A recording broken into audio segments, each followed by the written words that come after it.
Hello, thank you for joining the Holy Hell Podcast. My name is Aaron, and today I'll be your host. Have you ever felt like the giants in your life are just too big? Let's talk about that. So Jesse calls his young son David and tells him to go and survey the battle. He tells him to take some bread and cheese and go down the front lines and check on his other brethren who were fighting on the Israeli side. But when David arrives, he looks across the battlefield as a giant of a man emerges into view, begins to scream out his threats against the army of Israel and the God of Israel. I think it was a mistake for him to attack the children of God, but I think he would have been a lot better off if he would have just left God out of this one. So young David, listening to the roar of the giant, something stands up inside the heart of David. Yeah, I know he sees the giant, and he realizes how big he is. David was no fool, but something in the heart of David could not, no, it would not let this go unanswered. So he tells the king Saul that I will go and fight this Philistine, and Saul tells David, he reminds him, you're just a youth. This man is a warrior from his youth. David knew the giant was big, and David could hear the roar of that giant man. David could see that it looked like he was not going to come out of this one alive, if you go by what the situation looked like. And you see, there was a lot more resting on this battle than just the life of David, because if David lost the battle, all of Israel would be slaves to the Philistines. I just wanted to let you know today that there could be a lot more riding on whether or not you lose or win your battles, maybe more than you even realize. There may be a lot more at stake than you can see. I love this story. David tells Saul, the king, he said, I was in the field and there came a lion and there came a bear, and I rose up and grabbed the lion by its beard and I smote him and I slew him, and I did the same with the bear. With the help of God, I'm going to do the same with this Philistine. You see, before David ever left the house, he was ready for whatever situation would come into his life that day. David knew that God was with him, whether he was in the valley with the sheep or if he was in the valley with the giant. David knew how big Goliath was. But what we must understand, David knew how big his God was also.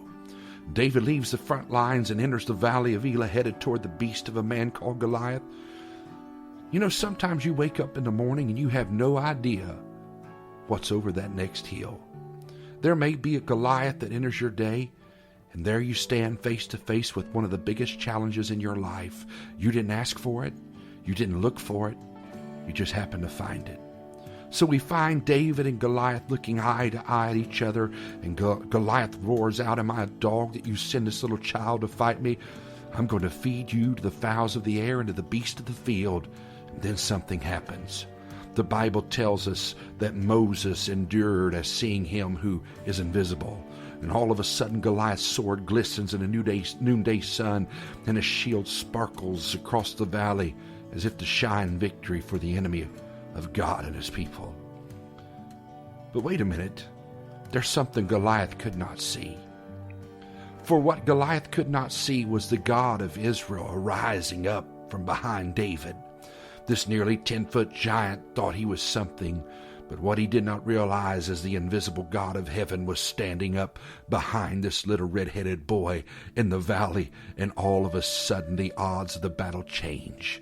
The tide turns, the table spins, and this little boy is not by himself at all, but there's a giant God facing off against the giant man. For you see, David said, you come to me with a spear and a sword, but I come to you in the name of the Lord. And he took out one of those 5 smooth stones that he had just plucked up from the brook on his way across the field. And as he puts it in his sling, he gives it flight.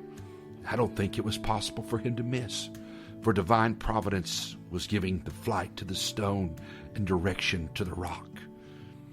And I wanted to let you know today that you may be facing a giant in your valley, but remember, there's a God standing with you, and he could take down every giant in your life.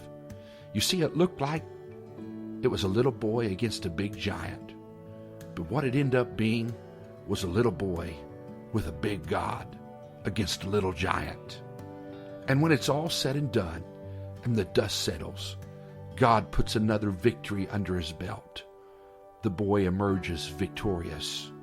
The people of God win. The battle is over. and the score is counted.